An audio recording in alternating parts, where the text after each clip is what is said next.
Hello friends, welcome. Friends, today this is going to be an important video, and through this video I am planning to evaluate the deployment performance of 5G in the country. Now friends, you might have already heard that in India the operators have almost finished deploying 5G, because that is the narrative and that is what the understanding that we have by reading the articles which have got published in the press. The second is that the BTS deployment situation in the country, how the BTSs are getting added, that deployment trend has subsided. And how do I know that? Because I have access to the BTS and the tower data of the country, right? Which has been posted in this website. So if you look at this website, this is the DOT website, Department of Telecommunications website, and in this there is a link which has got what? Telecom towers. If you click this link, this is going to take you through another website, and in this website you have what? You have another link which you will click, which if you click, you will find that there are two different charts which kind of pops up. One is the total number of towers on the top, another is the total number of BTSs. This is a cumulative numbers, and this is being listed in this table. So you can extract this data. It is a little tedious to extract it, but if you extract this data, you can create this dashboard. This is the dashboard which you can create. So this dashboard gives us what? It gives us the cumulative BTS deployment quarter by quarter. That was daily basis. So what I have done is that I have aggregated this data on a quarter basis, starting from FY18 Q4 and ending up to 31st March 2024, which is FY24 Q4. So you can see that the cumulative BTS number started from 17.4 lakhs and now it is at 29.2 lakhs. Similarly, the cumulative tower number started from 4.6 lakhs, now it is at 8 lakhs. Okay. So this gives you a pretty good impression or understanding how the BTS deployment has taken place.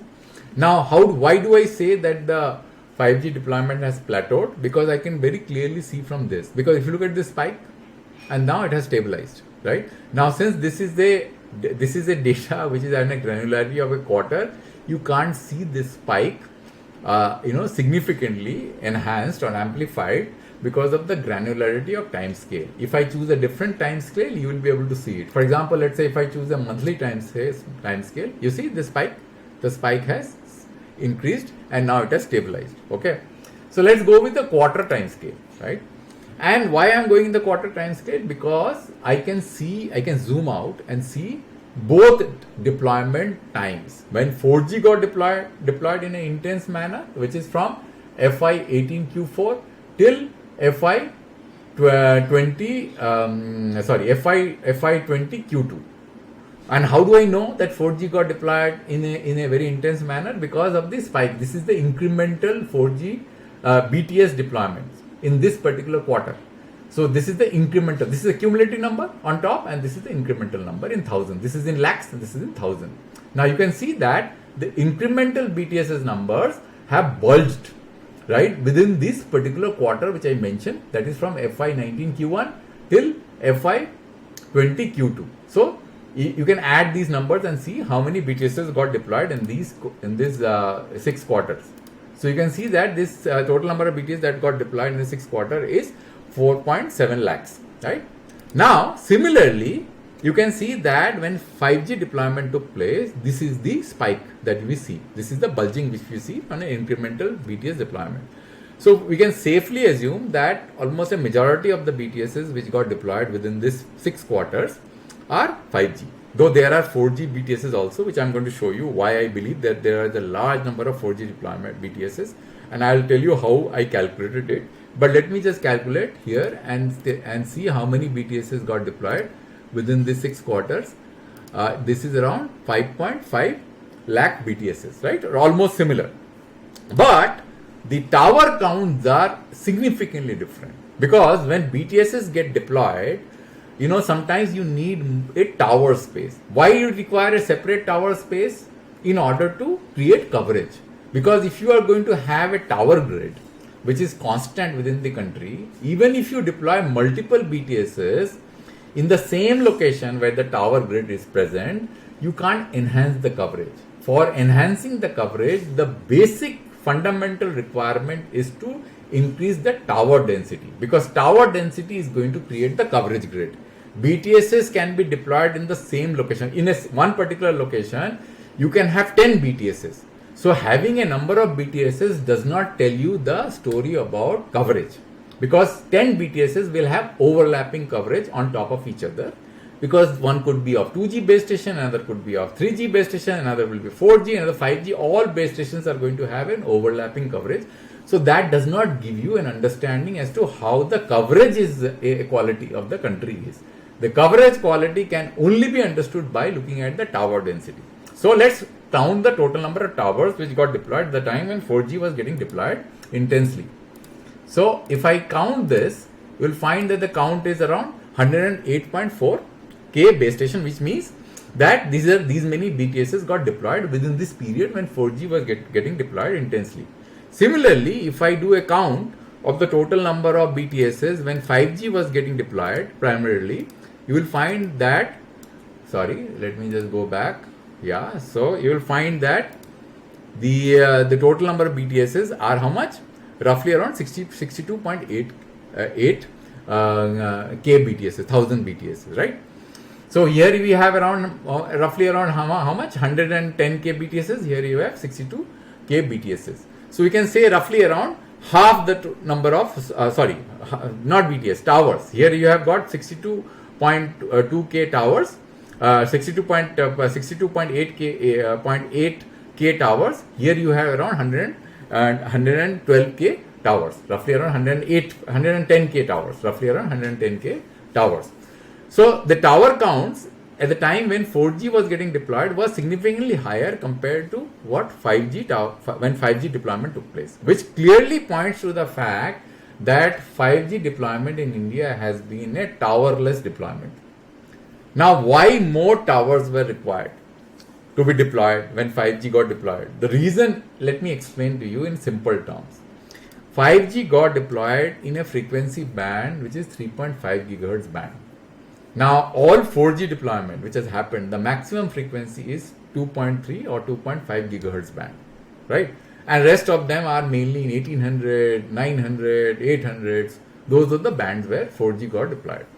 Now 5G deployment is at a higher frequency. Because higher frequency has got poor propagation characteristics, therefore in order to have a carpet to carpet coverage, you need to have a higher BTS tower density so that you can map the same 4G deployment grid to able to match the 5G in order for the 5G to match the 4G deployment grid. So 3.5 gigahertz band actually require a larger tower density compared to 4G bands which are at a lower frequency. Lower frequency can travel far, a higher frequency cannot travel far, right? That is the reason I believe that 5G has been a towerless growth and the coverage of 5G is only outdoor. Now, you may say that, there is one operator who has deployed 5G in 700 megahertz band. For that operator, this does not apply. You may be right, but 700 megahertz is only 10 megahertz of spectrum, right? Now, 10 megahertz of spectrum will not give you the speed. You will be able to get 5G kind of speed only when you have a large quantum of spectrum, 100 megahertz in 3.5 gigahertz band, at least 100 megahertz. Now 100 megahertz of spectrum will give you a speed which is much higher because the efficiency of 5G and 4G are similar in nature, right? Per megahertz efficiency. So if you are going to deploy 5G and rely on 5G on 700 megahertz for speed, that is not going to be correct because that band is only for coverage and for voice. Because when you deploy NR voice, you need to depend on 700. Without 700 or without having a low frequency band, you cannot deploy 5G voice. You have to depend on 4G. So the other operator in this country who doesn't have the low frequency band, he has no other option but to remain on 4G for voice coverage. He is dependent on 4G because his 5G is mainly for data. Now think of this situation. You have got only 3.5 gigahertz band You do not have low frequency spectrum in sufficient quantum. Therefore, your 5G, as far as data speeds are concerned, it is mainly dependent on 3.5, which is a high frequency band which will require a large quantum of base station to be able to create an indoor coverage. So definitely 5G, as far as speeds are concerned, within your homes is not going to be that effective, because the coverage does not get inside the house at those high frequencies. So whenever you are able to experience high speed on your phone, 5G phone, you have to be outdoors. That is why 5G in deployment in India is only outdoors. It is not indoors, and that too, it may not have the same level of footprint or from a carpet to carpet point of view as 4G, because the 5G bands are at higher frequency. Now there is one more 5G band, which is 26 gigahertz band.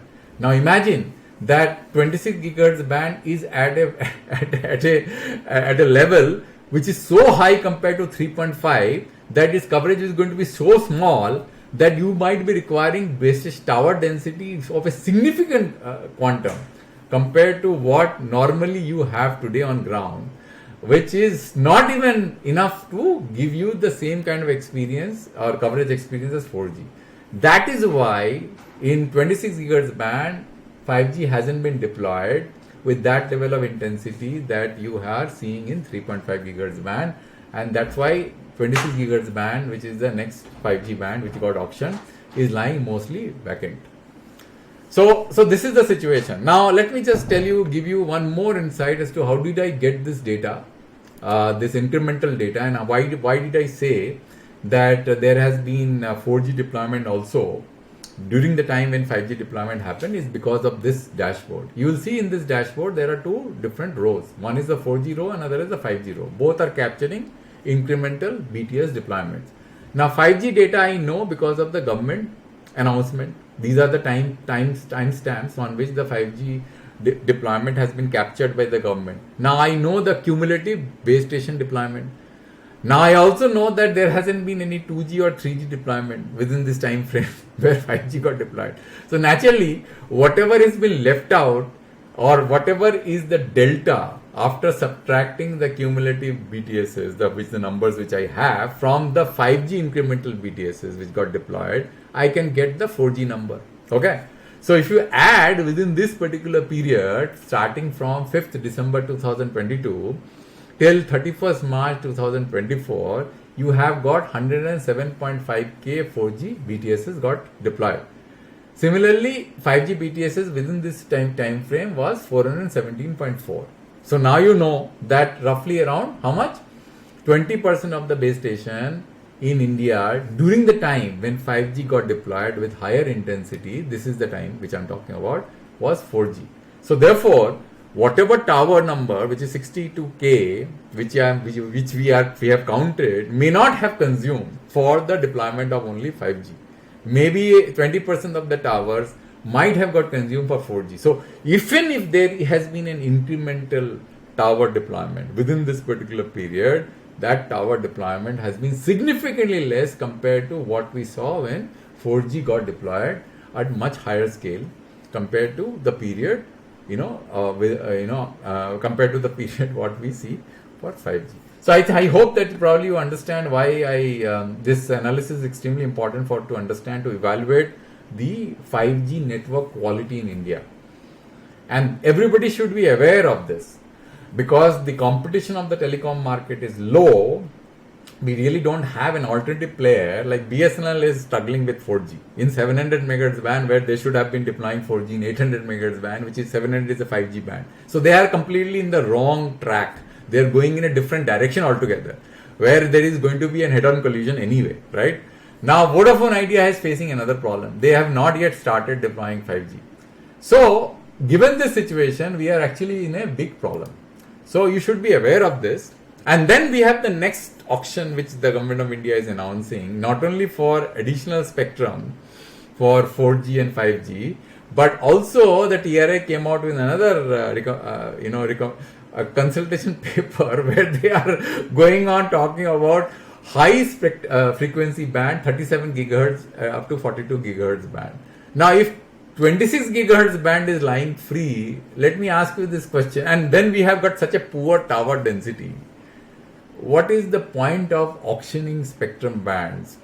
More spectrum band, either in the millimeter wave, which is 26 and 28 gigahertz band, or in frequency band of 37 and 42 gigahertz band, where you do not have tower density. The operators have no plan to deploy any additional towers. Because you have seen that tower actually takes a lot of cost. It is a costly deployment. There is a lot of OPEX involved. So government is extracting huge license fee from the operators. Government is extracting huge money in terms of spectrum fees, right? Auction fees. They are raising the reserve price up, and we are left with only two operators who are spending for that auction. And they do not have any competition in the market because the other operators have no money to pay license fee, no money to pay for auction. So you have got two players. They are not even motivated to basically increase the coverage of 5G to the extent that they are hard pressed. So let me ask you this question: what is the point in having any further auctions of in India for spectrum bands, at least of higher frequency band, which is 26 gigahertz band, 28 gigahertz band, 37 gigahertz band, 42. I can understand if you have spectrum auction for, let's say, 800 megahertz band, 700 megahertz band, 600 megahertz band. I can understand that because those are higher coverage. That too, we are doing at very high price, which is not the right thing to do because spectrum will not be taken. But still, I can understand. But what is the point in having an auction for high frequency band when you are in such a situation where the operators do not have any motivation to increase tower density? You yourself will be able to answer this question. So I feel these are the things which is very contradictory in nature, and where we need to understand that we are in such a situation that there are some fundamental flaws in this country which if we do not rectify, we will be in a situation that we will not be able to exploit our natural resources, which is so crucial for expanding the coverage of internet connectivity, mobile connectivity in our country. Because every band and every natural resources are for our country, and these are to be utilized for providing services to our consumers. And if maximum portion of this natural resources spectrum is going to be lying vacant, because either operators are not motivated, or because there is no money left with the operators, because the government is hell-bent upon auctioning spectrum bands at reserve prices which are so high, which is linked with the past auction, which I have already done few videos about it. You can think, there is a very sorry state of situation which is India is going to see going forward, which people are not able to appreciate. I do not understand why. Anyway, friends, thank you very much for your time. I'll come back to you with a new video later.